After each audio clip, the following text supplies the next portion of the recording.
Bethany Manctalo here. Welcome to our Millwall fan show with some new voices, but the same focus. Just everything Millwall. Enjoy! Welcome to the 2024-25 series of Millwall No One Likes Us Talking's, our Millwall fan show. I'm your host, Eamonn Barclay, and with me I have the No One Likes Us Talking team of Jeff Burnige, Debbie Julians, and Ted Robinson. Not everybody likes them, but they don't care.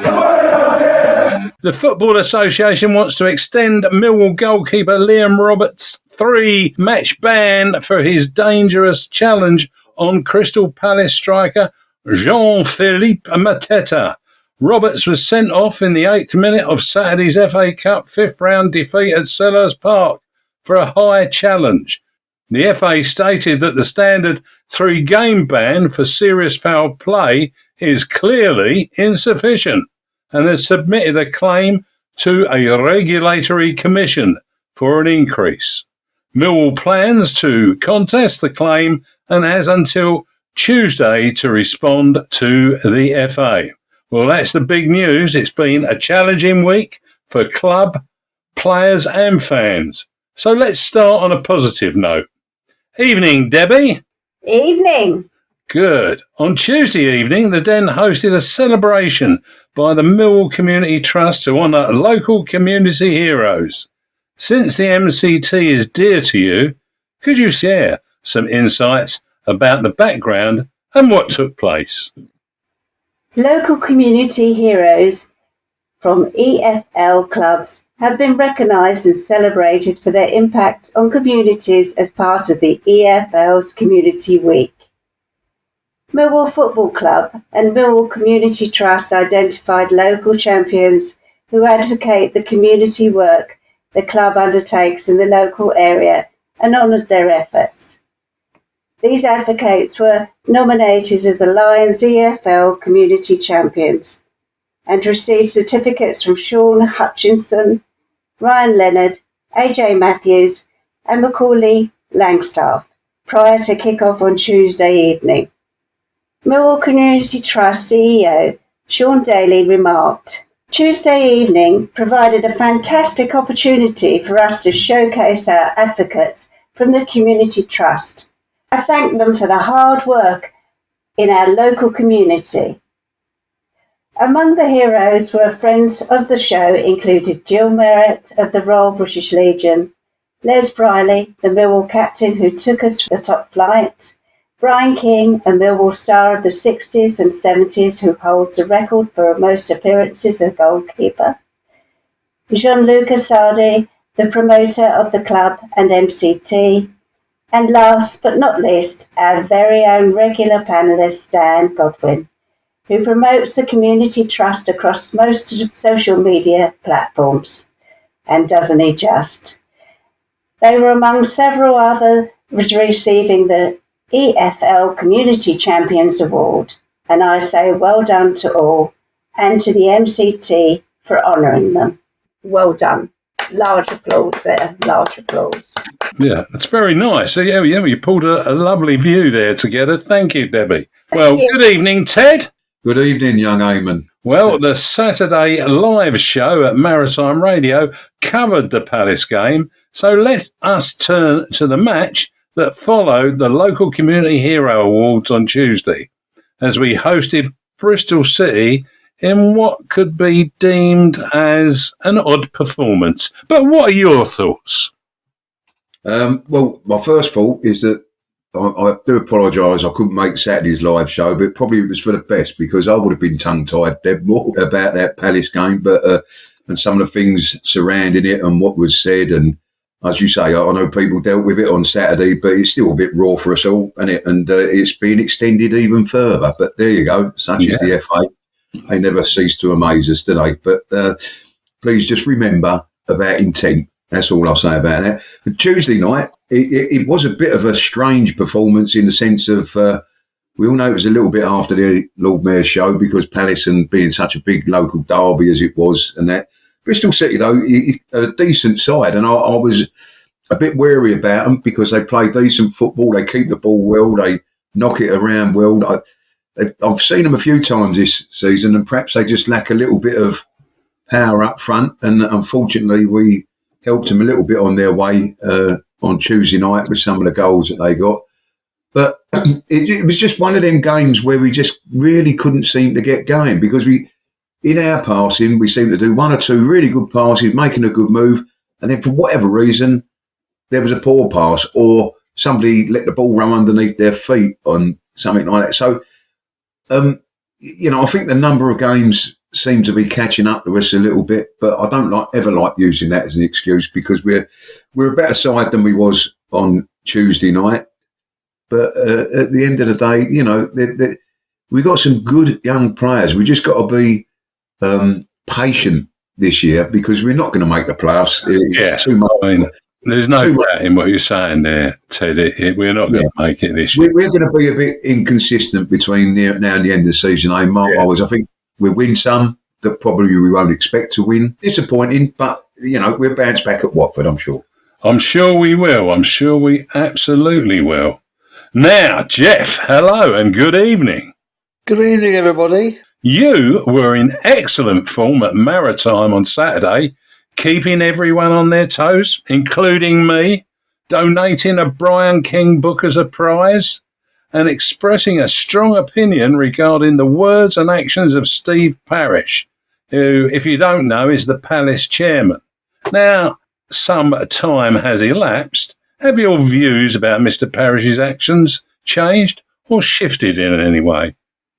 No, they've developed a little bit. I mean, can I start by saying that he has apologised fairly quickly afterwards. Yes. He apologised and confessed that he was emotional and got carried away and that he regretted it. But the fact of the matter is the damage has been done that an apology can't undo, because what line did all the media that wanted to go against us take? They all used the quotes from Steve Parish. Of course. That's what they used in the main, almost exclusively. So it did cause us a problem. He was wrong to go down and basically invite BBC to interview him live, and he's making those ridiculous gestures with his foot to imitate what he said that Liam Roberts did. But he has apologised. He did recognise that it wasn't the correct behaviour of a host. So let's leave that. We're going to take a break there and hear about our sponsor, G&M Motors. Hi, this is Jess Tuffield from G&M Motors. Operating from a modern and purpose-built facility in Milton Road, Gravesend, G&M Motors offers a complete range of new Honda cars and services. As well as new Hondas, we have an extensive range of used cars, including ex-Motability cars from a variety of manufacturers. Specialising in new Honda cars, G&M Motors has been retailing quality new and used vehicles to the people of Kent and South East London for over 4 decades. We have been a Honda dealership since 1972 and are the country's longest serving supplier of this renowned mark. Conveniently sited just 2 miles from the A2, 10 miles from the M25 and Dartford Crossing, visitors to our showroom are assured a warm welcome from our experienced and friendly staff. Our facilities include an on-site workshop capable of providing full vehicle servicing and repairs, as well as an extensive parts department offering genuine Honda parts and accessories. The expertise of our skilled mechanics is not limited to just Hondas, but extends to most makes and models of motor vehicles. Whatever your motoring needs, visit us at G&M Motors today. The newly extended hours of our G&M headquarters means that you can contact us from 8 a.m. till 6 p.m. on weekdays and 9 a.m. till 6 p.m. on Saturdays. To contact us, call us today on 01474 365 026. Thank you, Jess. Debbie Julians here.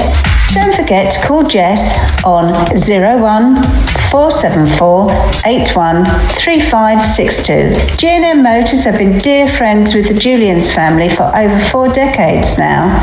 From my dad Lenny to me, Debbie, lions together.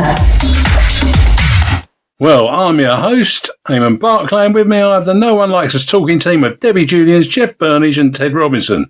Many thanks to our sponsor, G&M Motors. Why not check the Hondas out and see what else they have on site at Gravesend? Our first guest is a well-known former Lion who maintains his connection with the club. Between the 1964-65 and 1966-67 seasons, he made 84 appearances and scored 19 goals for Millwall, who moved up from 4th Division to the 2nd Division during that period. He later transferred to Dover before heading off to the States. He is also known by the name Cheeky Chappie. Please join me in welcoming Barry Rowan. Good evening, Barry. It's Jeff here. Evening, Barry. Ted here. Hello, Barry. It's Debbie here. Hello, Debbie. How are you, darling? Hello, I'm very well. How are you? Cheeky chappy. Now I'm speaking to you. I feel so much better. Oh, that's good. That's good, because you ignored the others, I noticed. But never mind. Barry, I'm so sorry about it. Barry, before I hand you over to the team, it's wonderful to have you on the show. Before they get you and speak to you, can you explain how you came to join the people at the Den and what your first impressions were? Well, I was at Brentford as a junior and came up, and then Jimmy Hill got involved. I don't know if you remember Jimmy Hill. I do. And he got rid of the maximum wage. That's it. So Brentford got rid of all their juniors and the young players, which I was one of them. So I went down to Dover. I had 2 or 3 clubs after me, Gillingham, Palace, and I didn't know anything about Millwall at the time. So what happened then? Did you find out about Millwall somehow? Well, I played at Dover and I did quite well there, scored a few goals, and I had a message that Gillingham wanted to talk to me and also Crystal Palace. Lovely. So I had a chat with them too, and then nothing developed. And then I went to one game, to a Leyton Orient game, night game, and somebody introduced me to Billy Gray. And we had a chat for about 10, 15 minutes, and after that I signed for Millwall. Well, it must have been an impressive chat for 10 to 15 minutes at the sign for Millwall. Billy was like that. You talk to Billy, he's so optimistic with everything. Yeah. He convinced me that Millwall's the best team to play for. So he paid a lot of money for me from Dover. Ooh. It's over £500, I think. Gosh. And, I know. Where would you get a star for that money these days, eh? I'll tell you. Yeah. And so what were your first impressions when you turned up at the Den? Well, when I saw the ground, I thought, yeah, they're going to develop it eventually. And then when I first played my first game and saw the crowd, I thought, where can I get a clean pair of underpants at this time of day? Okay. I'm going to hand you over to Ted now, Barry. Evening, Barry. It's Ted here, mate. All right. Ted. It is a challenging one for you as a first question, really. During your time with us, what was your most memorable game? I would have to say the Fulham FA Cup replay. They said there was 30,000 in the crowd, but I think it was more like 50. They broke the gates to come in, and Davy Harper was injured. We didn't have subs in unless the pitch got flooded, and poor old Davy had to go up front, and I managed to cross the ball for him to score the first goal, and the second goal was absolutely brilliant. I forget who scored it now, but we beat them 2-0. It was a great night, that. I remember that. It was, yeah, tremendous atmosphere. Yeah. I think Debbie's now going to come to the fore. And No need to say I'm Debbie Julians. What memories we've got. We played alongside my dad, obviously, Len Julians. Tell me about your part in the 9 unbeaten games at home, and about your teammates as well. Yeah, when I first joined, Alex Stepney joined us as well from Tooting and Mitcham. What a great cobra he turned out to be. Unfortunately, there's not many of us left now. Your poor dad left us a couple of years ago, and Tommy Wilson's still around. I still talk to Tommy, and he made a great partnership with your dad. Basically, everybody knew what they were doing. Billy Gray made us play our own positions, never changed it, encouraged us. We didn't realise at the time we were going to go undefeated that long, but every week we went out, we determined we were going to win, and we never lost. And we only gave away 13 goals in, I think, 2 years. 13. I heard Barry, you was frightened to lose. Yeah. Well, that's one part of it, yeah. But I mean, that old ground at Millwall was fantastic. The atmosphere was unbelievable because the crowd was so near the pitch. I used to take corners and people used to get on my shirt before I could take it. And the pitch was so nice now. It was just complete mud. There was grass on the outside, which we used to smoke at half time. But the mud was great because I've got a tremendous skin now, so it's terrific. I say Billy Gray was one of these people that he'd tell you to do something and he would show you how to do it, and he could do it himself. He had such good man management that you couldn't help but like him. What was it like to achieve that 59 unbeaten games? Well, it was an unbelievable feeling because we didn't realise at the time we were going for a record. And it was just unfortunate that we played Plymouth Argyle and they were bottom of the league and they beat us to end it. But it was a tremendous run. I said we never lost at home. Crowd were behind us all the time. You had great crowds at the time, got up to sort of 16, 17, 18,000. Tremendous attitude for everybody in the team. And we went out and played for Billy and the crowd. Jeff, Barry, I'd like to know a bit more about your career after you left Millwall, Barry. You became a globetrotter of the game. I know you were in America with Lenny, weren't you? And also in South Africa. Can you share your experiences on those two continents with us and our listeners? I don't know if you realise that towards the end of that run, Benny Fenton came into to management. And when we had the first meeting, he said, just after England won the World Cup, he said, I don't believe in wingers. So I looked at Billy Neal and myself and thought, oh, well, get the passport out. I had a phone call from a Dr. Obradovic, Slavian general manager at the time. And he said, would you like to come to America, to San Francisco with me? And I thought it was one of the lads taking the mickey. So I snarled down the phone. I said, yeah, if you want, just send me the tickets. And he did. And that was how I went to America, San Francisco. Fantastic times. But I was sad to leave Millwall. Well, you come back and you share time with us now. Well, you also played in South Africa, I think. Yeah, unfortunately, when we were in the States, we were there for about 3 years, and my mother-in-law got seriously ill with breast cancer. We came home, and then I had an offer to go to Durban in South Africa. Off we went there, another 2 or 3 years. Fortunately, apartheid played a big part in things out there at the time. The mother-in-law was getting taken seriously ill this time, and my wife wanted to come back, and so that's how I returned from South Africa. But yeah, it's been great globetrotting, and I went back every summer on loan out into South Africa and America, and it was a great trip, great enjoyable, seeing the world. Like Millwall, I met my wife at Millwall. Don't know if you know the story with that, do you? There is a story though, because there's some connection between you and Bobby Moore, connecting your wives. Tell us about that. It was, yeah. Well, Bobby Moore was going to be a manager at Miami, I think it was. We were going to America. And I was chatting to him one day and I said, Bobby, if you need any players to come out or assistants to come out and help you, just give me a ring. And then one night I was at home and the phone rang. My wife answered it and she said, oh, there's some prat on the phone. Right? He's Bobby Moore. So I told him to pee off. I said, well, I'll have a chat. And I said, oh, here, Bobby. Oh, he said, hello, Barry, it's the prat talking. Do you fancy America? So my wife's now was very friendly with Bobby Moore's wife then, Tina, when we met. So, yeah. So she nearly got me the sack before I got even invited. And your wife's name was Tina, wasn't it? It was, yeah. It still is, funny. And so at that time, so was Bobby's wife. You know, he remarried later in his life. So that's an interesting story. Well, it's funny because I met my wife at Millwall, funny enough. She was going out with a fellow called Chrissy Clark, one of her ex-players. Chrissy Clark, one of her ex-players. And after one of the games, I saw her in the corner and I thought, not bad. So I walked over to her and I had a glass of beer in my hand and I slipped and tipped it all down her front.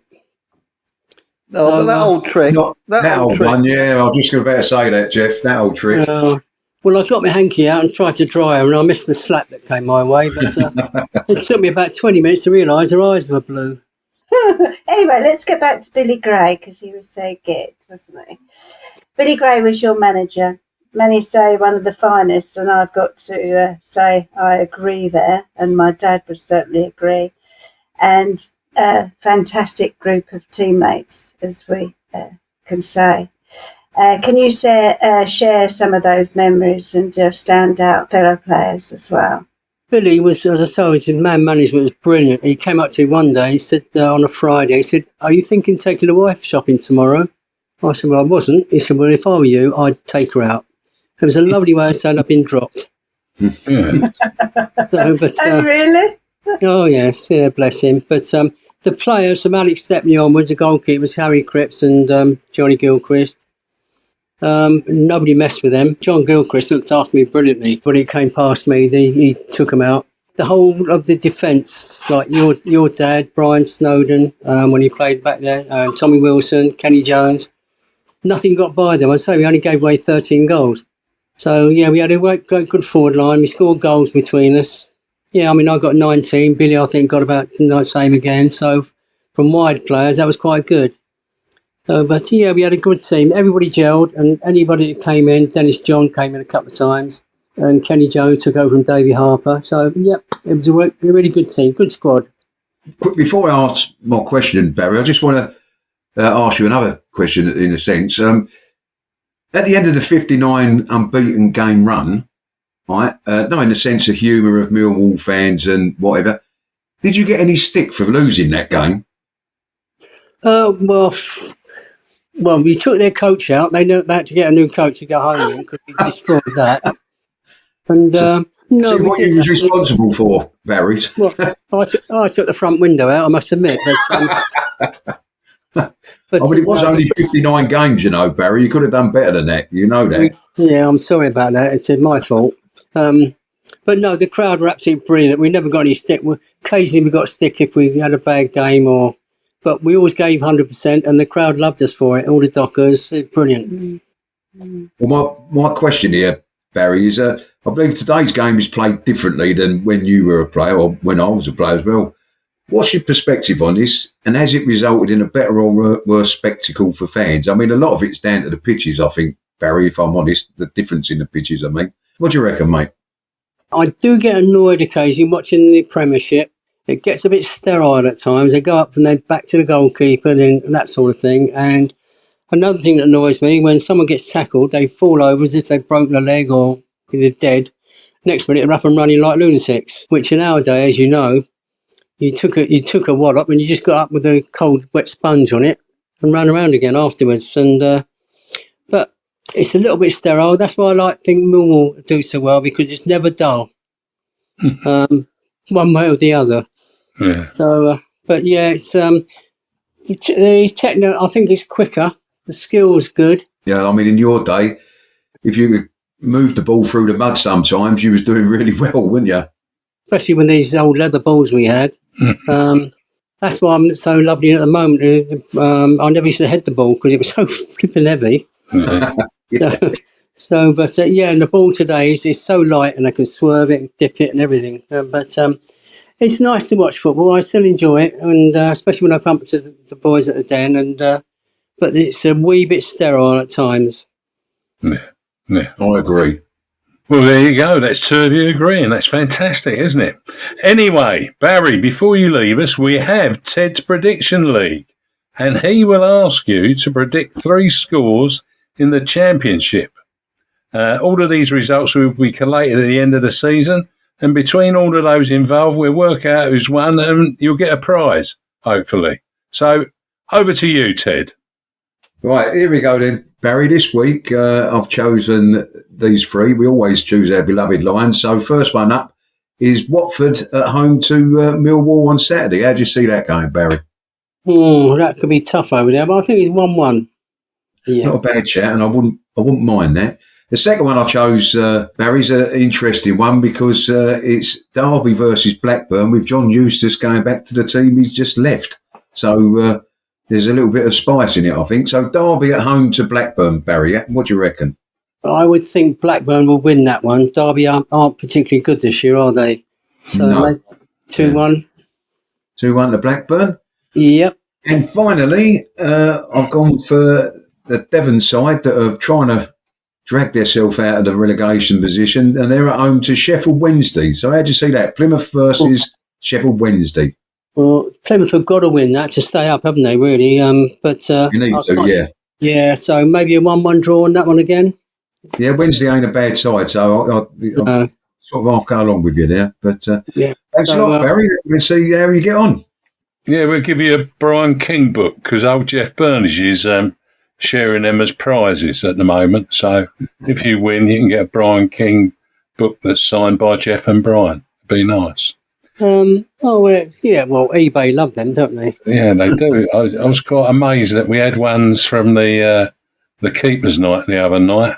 They got them for a £5 with the 4 keepers signing it, and there was a bloke on the Millwall Facebook site selling them for $19.99. I did have a laugh, but there you go. I kept asking him where he got them from. And he went, well, you must know. And I said, no, we'll leave it there. And he has disappeared now. It's lovely to have you on, and lots of love to your not wife, Tina. She needs a medal too for her cheeky chappy, and it's great. And lots of love when you see Billy Neal as well, and hopefully we'll see you on Dockers Day. Anyway, you're not lost in the memories of time gone by and Millwall fans' minds. And we look forward to you joining us once again in the not too distant future. All the best to you and yours. Goodbye for now. Lovely. All the best, Barry. Cheers, Barry. You take care, well, boys, and look after yourself. Yeah. See you soon. God bless. Bye-bye now. Bye. Bye. Well, we'll take a break there and hear about Fisher FC. Hi, I'm Paul, a Millwall and Fisher FC supporter. There's always been strong links between our clubs, and as such, Fisher FC would like to remind Millwall season ticket holders and supporters club members that entry to watch Fisher is just a £5 if you show your card at the gate. Well, I'm your host, Eamonn Barclay, and with me I have the No One Likes Us talking team of trainee host Debbie Julians, Ted Robinson and Jeff Burnige. If you're not going to Watford but want live football, join Fisher, who are hosting VCD Athletic on Saturday at 3 p.m. at St Paul's Sports Ground, Rotherhithe, and that's SE16 6NT. Gates open at 1:30 p.m, featuring the Fisher Club shop for official merchandise and Fisherman's Rest, serving drinks, snacks and local beers from Anspach and Hop Day, Gypsy Hill and Against the Grain. Alfie's Food Wagon offers burgers, hot dogs, chips and the famous Sharpie. Bring your Millwall season ticket for a discounted entry. Don't forget. Now, let's hear from Ellis Barr. Hello, Ellis here, and I'm glad to be back talking about Millwall. I know many have watched my videos. Thanks for your support along the way. It is now time to hear what all the Millwall teams are up to. Come on, Millwall! It's lovely to hear from you. We'll start by listening to Paul Loading. Hi, it's Paul Loading at the Millwall Romans with a quick update for the week. Bad weekend all round for Millwall. Obviously, Millwall losing to Crystal Palace was always going to be a tough game. I understand the Lionesses lost their cup game. The Romans travelled away to Charlton, top of the table clash. It didn't really go our way, to be honest. We didn't start the game off particularly well with many injuries that we have at the moment and missing players. One of the biggest games of the season for us. We did manage to hold our own. We defended incredibly well throughout the game, but the relentless pressure from Charlton meant that we did concede in the second half. A clearance that really should have gone out, that wasn't, which left two Charlton strikers exposed in the box, which they just tapped it home. And then from there, it's very difficult for us to get back with about 10 to 15 minutes to go. So unfortunately, we've got it all to do now in the league.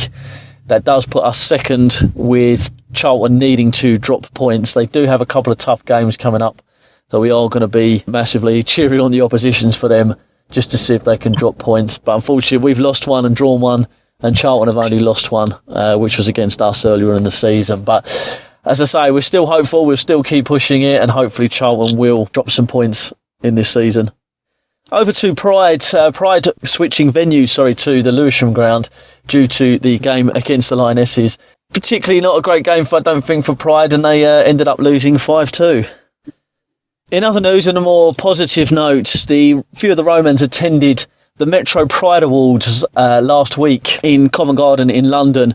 Our campaign with the Romans advertising agency, our sponsors for this year, it's caught some media attention, and we were actually up for an award for campaign of the season. First ever Metro Pride Awards. We wasn't really sure what we were getting ourselves into. Kai from the Millwall Community Trust joined us, as well as Jason Vincent from the Millwall Community Trust as well.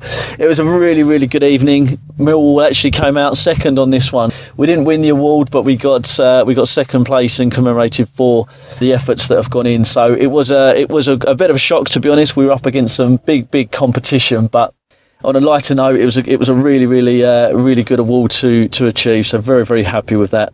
And predictions this week: Watford Millwall. That's going to be a tough fixture for Millwall. I still remember that game a few years ago with Tom Bradshaw sticking 3 past Watford. That was a great game. I'll say Millwall are just going to nick that 1-0. Blackburn Derby, with Derby at home. I think Derby will nick that 2-0. And Plymouth Sheffield Wednesday, I'm going to say, I think Wednesday might take that. I think Wednesday 2-0. You did do well in the Metro Awards, but it was a poor weekend for all our Millwall teams. Right, Miles Thornton reported on Millwall Lionesses over the weekend. Here is what he had to say to the listeners of Maritime Radio. The Millwall Lionesses were defeated 5-0 in the semi-finals of the London and South East Regional Women's League Cup on Sunday, as they lost to Fulham. Just 3 minutes into the game, Fulham took the lead. Ellie Olds crossed the ball in, and Kaylee Stead got on the end of it to tip it over the line. Just 5 minutes later, Fulham had their second. Peter Rutherford was met with a cross from Lily Stevens from a corner to smash it over the line. On 17 minutes, Ellie Olds got onto the score sheet herself. She made a great run and a spectacular finish that saw her make it 3 to the Lilywats. Just before half-time, Fulham made it 4-0. Ellie Olds got on the score sheet yet again, this time after a cross from Maddie Parsonson. In the second half, Millwall started with some momentum, but just not enough to get a goal. Elise Jennings, who came onto the left wing at half-time, was a bright spark, but again, Millwall just could not find the finishing touch. On 95 minutes, Fulham finished off the scoring for the afternoon. After Georgia Heisman's shot was fired off the bar, Ella Newman's rebound effort was found in the back of the net. Following the game, the Millwall Lionesses announced the signing of Olivia Harris, a right midfielder from Bowes and Pitsea. Millwall face Fulham once again next week, back at St Paul Sports Ground, this time a game in the league. Miles Thornton, Maritime Radio. And that's a 1:30 p.m. kickoff, so get down there and give them plenty of support. We face Watford on Saturday at 12:30 p.m. at Vicarage Road. In August at the Den, the Hornets beat us 3-2 when we should have performed better. Since losing 4-0 to Leeds, Watford have kept clean sheets in their last 3 championship games. The last time they had 4 in a row was back in 2022.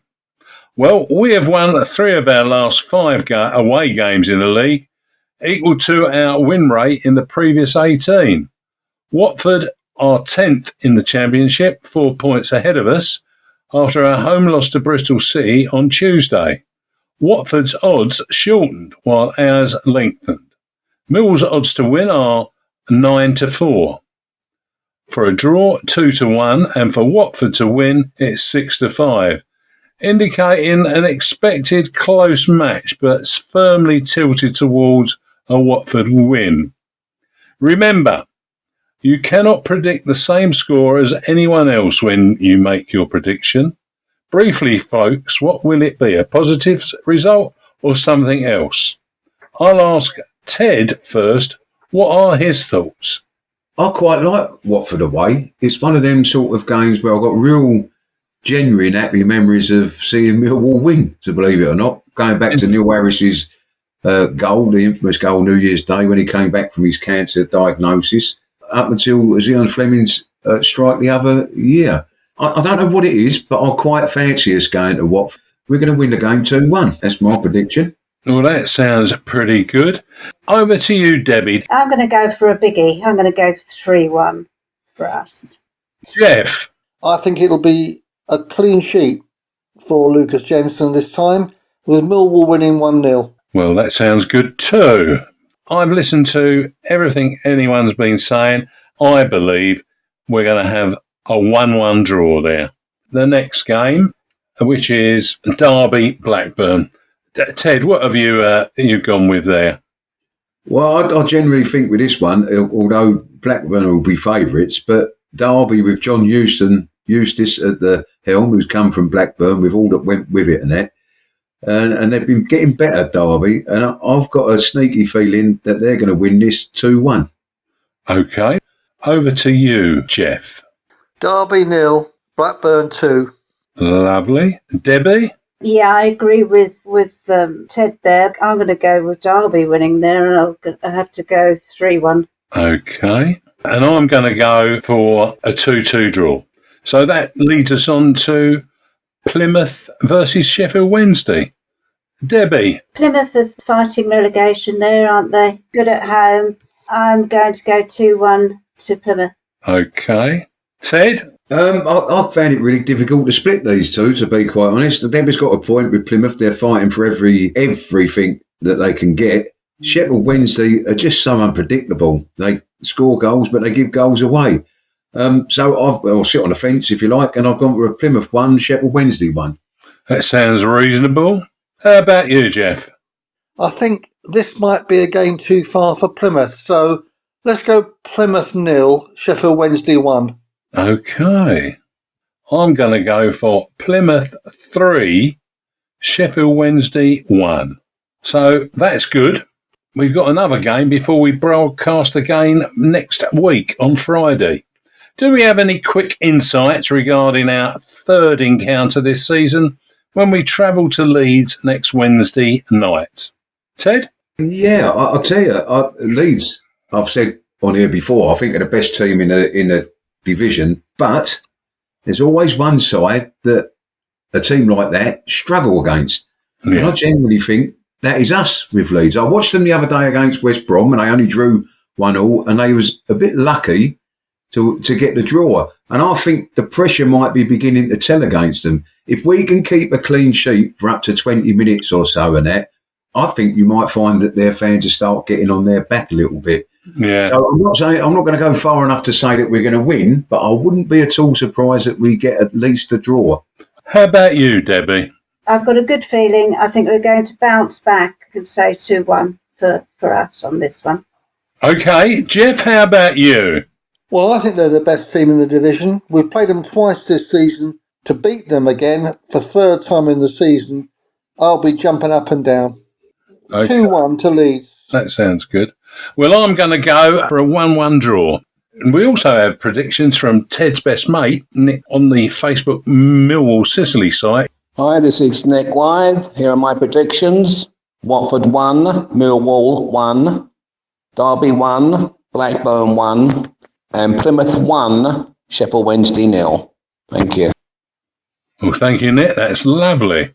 And we must thank the tremendous man, Dave Hart, who collates the results. It's all very amusing, mainly as we cannot make identical predictions between us. But for now, we have Phil Coleman's Tales from the most recently named Brute Room. Hello, everyone. Phil Coleman here again with a few tales from the Brute Room, as they've now been called. Over my time at the club, we used many different training grounds, from the ground track next to the Old Den to Senegal Fields, Southwark Park, Deptford Park, Greenwich Park, Peak Friends, Langley Park, Dartford College, Avery Hill College, and the Dock Labour Board ground, where Cray Wanderers now play.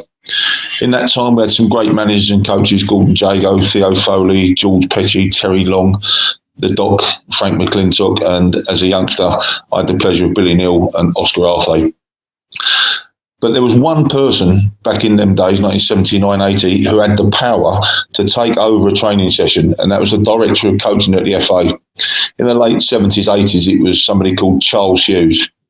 I remember one session at the Dock Labour Board ground. It was a typical build-up play, 11 versus about 4, where we go from the right back to the right winger, back into midfield, into the striker, back to the opposite midfield, switch to play, and eventually get some crosses and finishing some headers in. Charles Hughes watched this session for a few minutes and then stepped in and stopped the session. He shouted, too many passes, too many risks of interception. What we do at the FA and what you will need to do now is just launch it into the box as soon as you get the ball. He said the best goal is when the goalkeeper scores direct. The next best goal is when the goalkeeper kicks it into the opposition's penalty area and there's one header and somebody scores. And if you ever get the ball, just whack it into the position of maximum opportunity, called POMO for short. After a few minutes of this, I remember Big Kitch walked off. And if the big man walked off, we all followed. And we left him talking to the manager, George Petty. Can you imagine that happening these days? Just goalkeepers looking to score, no passes, get it into the POMO. Some clubs used it. I remember Wimbledon, Watford, Cambridge, under John Beck, they were quite brutal. They just launched it. You had to defend. They copied it. But the feedback I got from many coaches and people in the game was that Charles Hughes and his approach was not appreciated. As I say, imagine that these days, just whack it into the penalty area and get your big centre forward to head it in the net. Who knows, one day it might come back. We also used a different training ground on occasions, and that was the National Training Centre at Lilleshall up in Telford. I can remember we played Chester in the league on the Saturday, and we beat them 3-1 at home at the Old Den. John Jackson, Dave Donaldson, Paul Roberts, Tony Tagg, Mel Blythe were the defenders. Dave Mem, bless him, played in midfield alongside Tony Towner, John Seasman. Alan McKenna and John Lyons were the two strikers, and the left winger was a certain Phil Coleman. Yeah, me. I played on the left wing. The following Saturday, we were also drawn against Chester in the FA Cup. So we went up to Lilleshall for about 4 days. George Pettian took us away for 4 days to prepare for the FA Cup side, probably because Chester had to pay our expenses. And we lost 2-0. Whilst we were at Lilleshall, fantastic facilities, by the way, in them days, all except in the dining room. I can remember we were lining up for dinner and I'd taken my plate of food. And as I went to the giant ketchup, I pressed down expecting the ketchup to go over my food. And somebody, I'm not naming names, but it was probably Tony Tiger Towner, had turned the ketchup dispenser away from me and my food. And as I hit down on it, the ketchup flew up the poor lady that was serving on the other side. She was covered in ketchup from top to bottom. Great times. Unfortunately, we lost that game 2-0. But again, some of the training and preparation was brilliant even back in those days. Bye for now. Pat Jennings and Alex Stepney used to do that trick of scoring directly from one end to the other. So it did catch on a bit one way or the other. Let's hear what our friend Harvey Brown has got to say about the Lions Food Hub. Hi, Harvey Brown here. I am proud of the Lions Food Hub, which is jointly owned by Kelly and Ellen Webster, and they have been supporting families within our community for over 2 years on Millwall match days. If you would like to donate to them, they have a match day donation hub by the SE16 bar at Coldblow Lane, end of the ground, where they accept any food or money and toiletry donations. If you can help, any donations will be received with thanks.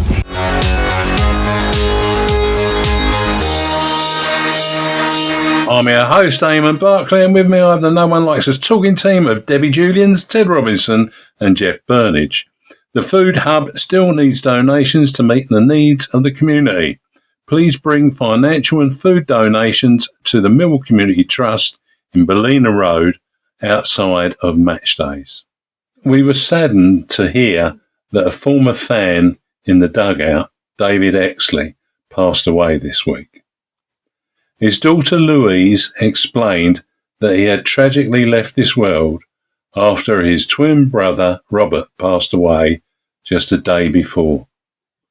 These are unimaginable circumstances for anyone to contend with, and our sincere condolences go out to their family and friends. In memory of David and Robert, we will hear David's appearance on our Millwall fan show from September 2023. On that occasion, Gary Staff hosted the No One Likes Us talking team and the panel of Patricia Maslin, Jeff Burnige and Stan Godwin. Our second guest this evening is a young man of 71 who has been supporting the Lions away at the old and new dens. He watched the 59 games unbeaten and thoroughly enjoyed the promotion years bouncing from Division 4 up to Division 2. He watched Alex Stepney make his debut and even that one game Alex played for Chelsea at Southampton from a tree outside the Dell. He slept in the road to get tickets to that infamous FA Cup third round game against Spurs, including Jimmy Greaves in that great Tottenham team. but one of his greatest memories was watching England beat Germany 4-2 to lift the World Cup as a 14-year-old boy. Welcome to the show, David Exley. Hello, guys. How are you? Hi, David. Hello, David. David, before I pass you off to the rabble, you were there on Sunday, and of course, yes, you watched last night from afar. What was your overall impression of the last couple of games? Well, the Leeds game in particular, I thought we had a great start to both halves of the game. We really, really did. I think, if I remember, we had eight corners in the first 8 minutes. It was ridiculous. Anyway, yeah, but they scored against the run of the play, really, twice, and it killed the game for us. It really did. I thought it was the start of a great performance, but I thought Norton Cuffy left us a bit exposed behind him. He was going forward very, very well. We'd like to see him do that, but there was a huge gap behind him. I'm not quite sure anyone was covering across there. Yeah, it was a shame. I mean, they're a good side, Leeds. I wasn't expecting us to go down 3-0, but we rose again. Stan? We have a lot of people talk about the Den and the atmosphere and how intimidating. I'm talking about the old Den. How intimidating it was and all that sort of thing. And I don't disagree with any of that. But for me, the most intimidating time I ever see it was Millwall was in the 60s in the unbeaten run, and shortly afterwards when we played Spurs. After that decade ended, it never quite got there again, except for one brief shining moment where we nearly got promoted a couple of years later. It was a bit of a shock moving from the old Den to the World Cup final and standing there with sort of steps like almost a foot, 18 inches in depth compared to the crumbling old terraces at the Den. But the thing was noticeably different was it was all standing all the way around, apart from that small little stand on the. Even the forecourt was a standing area, was it? Before they seated it with the orange seats. I used to arrive there on a Saturday morning in the early 60s. You know, I've seen Pat Terry, the Townsends, Reg Davis, and Joey Broadfoot playing in a blue hoop shirt. You know, we had white shirts, white shorts, and a blue hoop. You know, we were watching the games there. Me and my brother used to go down and play on a crossing, a railway crossing down, a level crossing. We used to go and swing on the gates down there before we went in the game. We used to go into the ground. Actually, that's where I go in to pay my threepence or ninepence or whatever it was to get in. As the two of us arrived, it asked one of us to jump over the turnstiles after we gave him the money. I could never understand why. But of course, that's why we only ever had the faithful 15,000 or wherever it was that turned up there. There was probably 20,000 there, but 5,000 got over the turnstiles to climb in. But we'd collect mugs, the tea mugs, China mugs at half time and take them back so we could get our fare home back to Wapping. We were on the other side of the river in the docks over there. And that little era there turned into an even greater era as we went on to have, you know, we went from Reg Davies in goal to Alex Stepney, who we talked about there, and Laurie Leslie after that.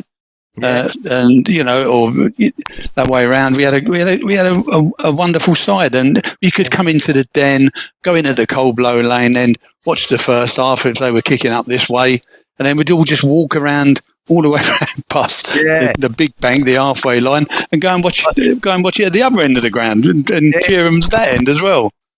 And there's always 20 or 30 up at the dog track there behind that floodlight, getting it for free as well, weren't they? Hello, David. It's Pat here. Hello, Pat. I've been told, like me, you enjoyed the Posse Weller years.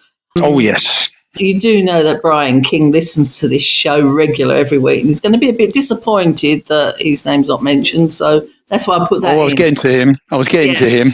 Anyway, those two standouts, Posse and Weller. Who was your favourite and why? For me, it's got to be Keith Weller. I mean, yes, Posse stayed with us after Keith left and joined. He joined Chelsea, didn't he? I think from us as well. Yeah, he did. And then he went to Leicester after that, if I remember. Yeah. But Keith was an all-rounder. You know, Derek Posse was fast. Funny enough, he was better in the air than Keith Weller was, even though he's half the size of him. Keith Weller, better all-round player than perhaps Derek was. He had a great turn of skill. He'd collect the ball and he'd turn left or right, and away he'd go and accelerate, and he scored some great goals. Of course, we'll all remember Derek. Actually, Derek Posse was great in the air. He was better in the air than Keith Weller was. And we all remember the goal Derek scored against Brighton with Barry Bridges, who came in, of course, for Keith when he left. And that was a great goal. But, Keith went on to have a great career with Chelsea and then on with Leeds. I think he even got an England cap along the way. Derek, I'm not quite sure what happened to him after he left Millwall. I don't think he had the career He went to Palace, didn't he?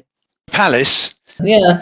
Did he play in the first division? I can't recall now. But I've only got eyes for Millwall. Once they leave us, it's over. But I did like Keith well. In fact, I bumped into him once up the West End. He had a car accident. He had a white Cavalier, and he wanted to know. And I'm staring at him like mad, And he wanted to know if I saw the accident. Could I give him some help with the insurance? But I'm afraid I didn't see the accident. But yeah, I loved Keith Weller. I thought he was a fantastic player. And as I recall, we got them both from Spurs. I think we got 13.5 grand for Keith Weller and 25 grand for Posse, if I remember. They were a great pairing, and I'm not quite sure. Posse and Bridges were great afterwards, but Keith Weller, I think he was fantastic. Excellent. David, it's Jeff here. Nice to speak to you. Thanks for coming on. Yes, I'm of an age where I can remember these days that you talked about. Obviously, our own Debbie Julians, who's one of the panel sometimes, her dad, Len Julians, I'm sure you remember him from that 59-game unbeaten run, a wonderful, and a candidate for Millwall's best player ever in my era. But Keith Weller, he would be my normal vote for the best player I saw in a Millwall shirt. So I agree with you there. But I'm interested to hear about you and the 1966 World Cup final. Yes. I know you went to that game as a 14-year-old. You're a lucky man. I was lucky enough to see all the 5 England games, including the semi-final. But then we'd arranged months in advance a family holiday. Found out the result when we got to Italy. You had a better experience than me. Tell us about how you ended up going to the World Cup final at Wembley.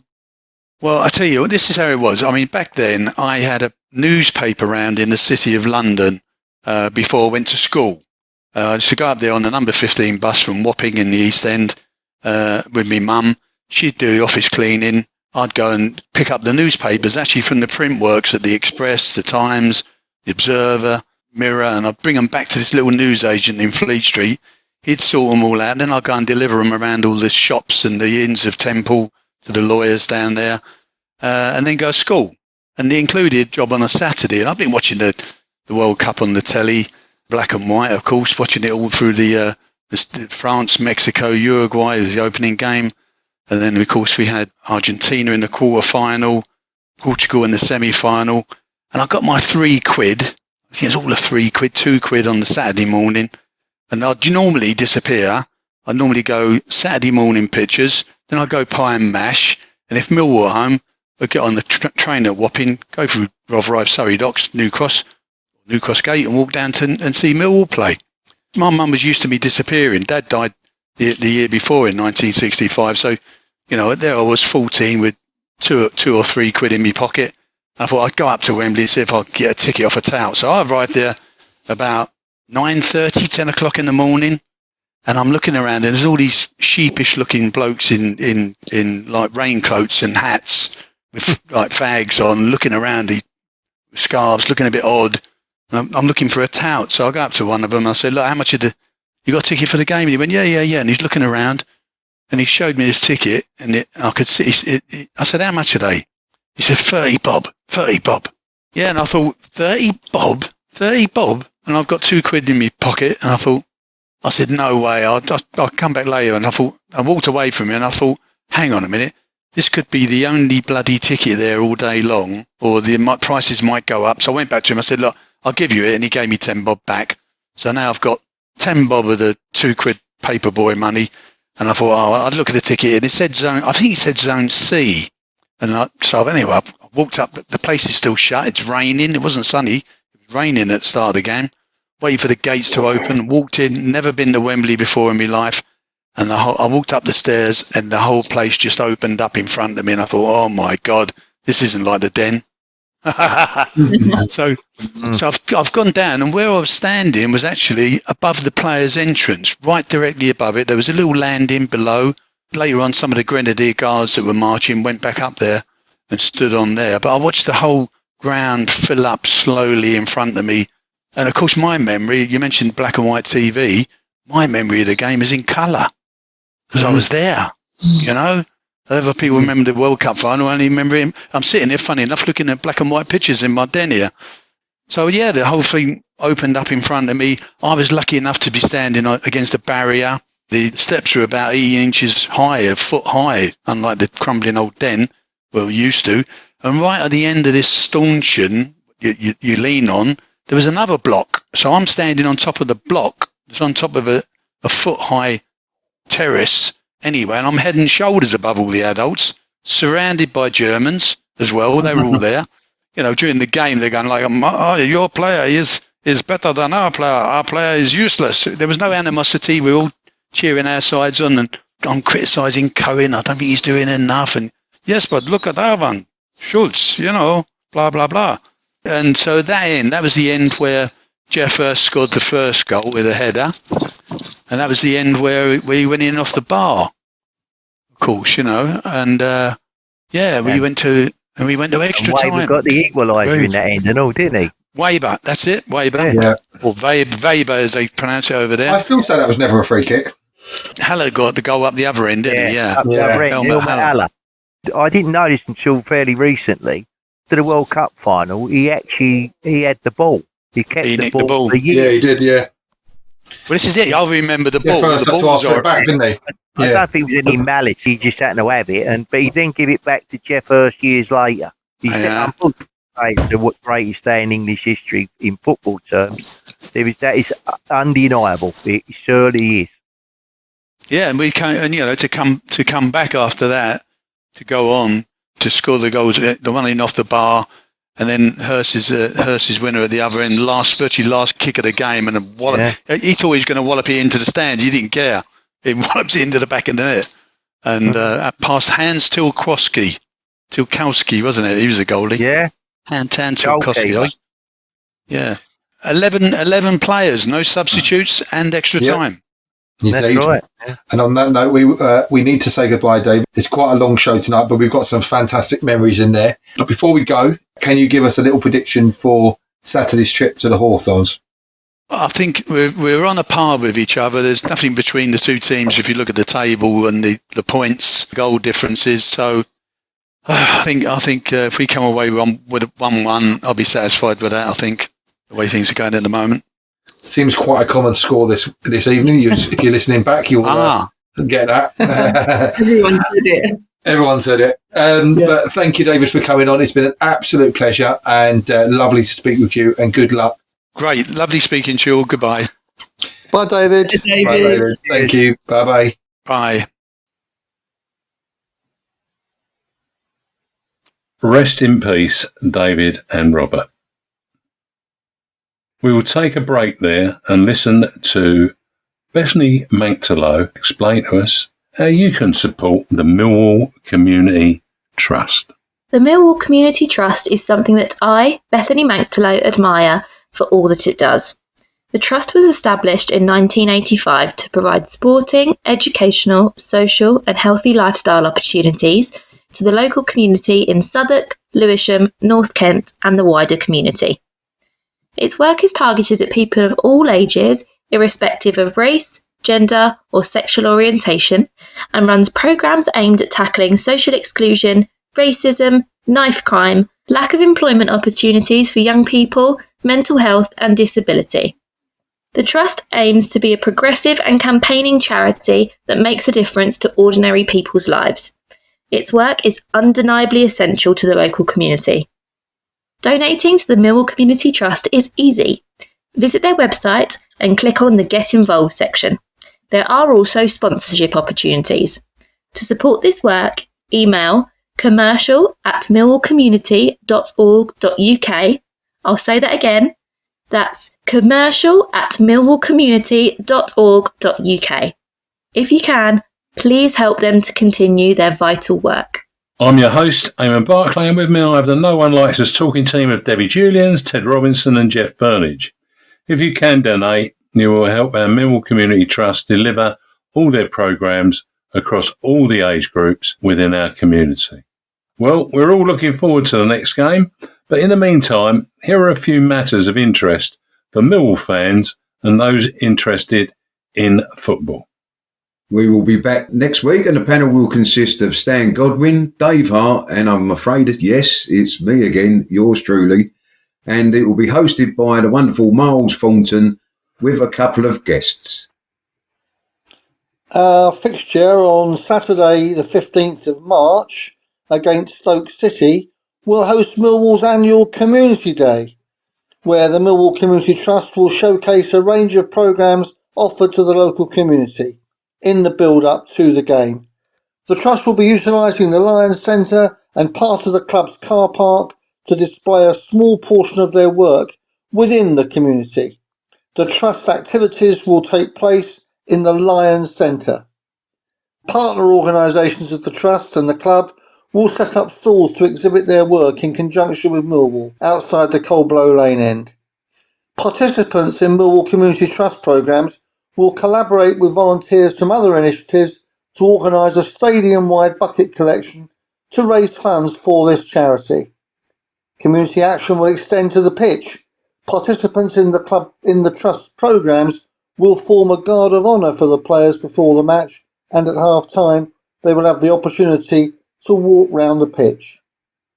Activities will commence at 9:30, as the match is now scheduled Sky broadcast at 12:30 p.m. So be sure to arrive early and support our wonderful Millwall Community Trust. Millwall Lionesses will host Fulham Women in the League this Sunday at St Paul's Sports Ground, Salter Road, Rotherhithe, SE16 5EF at 1:30 p.m. The Lionesses are keen to bounce back from their defeat to Fulham in the League Cup last Sunday. Why not come out and support them as they strive to reclaim their rightful place? You can listen to the No One Likes Us Talking team as they provide reports from our games, both home and away, for the Lions, Lionesses, Romans and Pride. You will also receive updates on Millwall community matters on Maritime Radio, broadcasting on 96.5 FM. You can find us on Instagram, Facebook, X, formerly known as Twitter, YouTube, Tumblr, and all popular podcast platforms. Well, I must turn to the panel and say thank you, Ted. Cheers, Eamonn. And thank you, Debbie. Thank you. And thank you, Jeff. Come on, you Lions. Good night. Thank you, Eamonn. And a big thank you to all who are listening. Finally, let's not forget to keep it safe on the streets out there. Good night.